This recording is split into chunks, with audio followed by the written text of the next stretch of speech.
दिनांक 7 सितंबर 2012 मॉनसून सत्र का आखिरी दिन खान मंत्री दिनिशा जे पटेल ने संसद पटल पर न्यायमूर्ति MB शाह आयोग की रिपोर्ट और ATR रखी, लेकिन इसे रखने से पहले कैबिनेट सचिवालय की मंजूरी नहीं ली गई थी।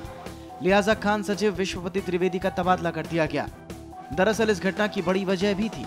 संसद में दस्तावेज रखने की एक प्रक्रिया है, जिस पर निगरानी रखने के लिए संसद के दोनों सदनों में विशेष समितियां भी हैं। So many papers are laid on the table of both the houses, and it is very difficult for the members as well as the house to monitor each and everything.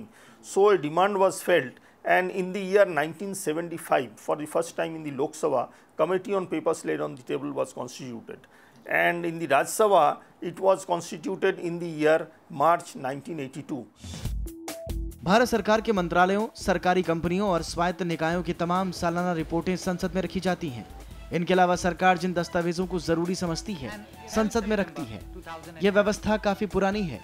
हालांकि शुरू में इसमें देरी या कमी की पड़ताल का कोई तंत्र नहीं था, मगर राज्यसभा सांसद ईरा सेजियन की मांग के बाद 3 मार्च 1982 को संसद की यह समिति बनाई गई।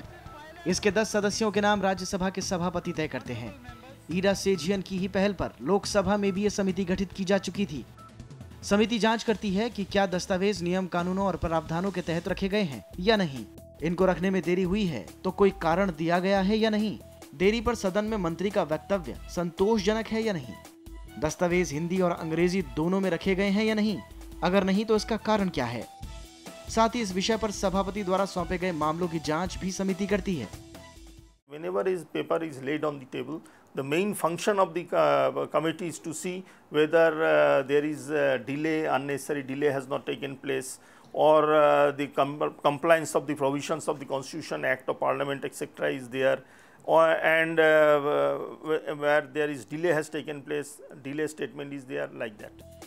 समिति की पहली रिपोर्ट 11 अगस्त 1982 को रखी गई थी और अब तक समिति 144 रिपोर्ट दे चुकी है।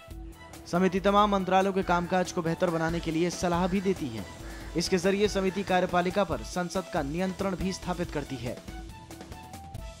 संसद की कई समितियां सरकार के कामकाज पर बहुत ही बारीकी से निगाह रखती हैं और उसमें सभा पटल पर पत्रों को रखने संबंधी समिति बेहद महत्वपूर्ण है, जो सरकार के द्वारा सभा पटल पर रखे गए सभी पत्रों की गहन पड़ताल करती है और साथ ही साथ अगर देरी होती है तो उसके लिए बहुत ही महत्वपूर्ण सुझाव भी देती है। अरविंद कुमार सिंह, राज्यसभा टीवी, दिल्ली।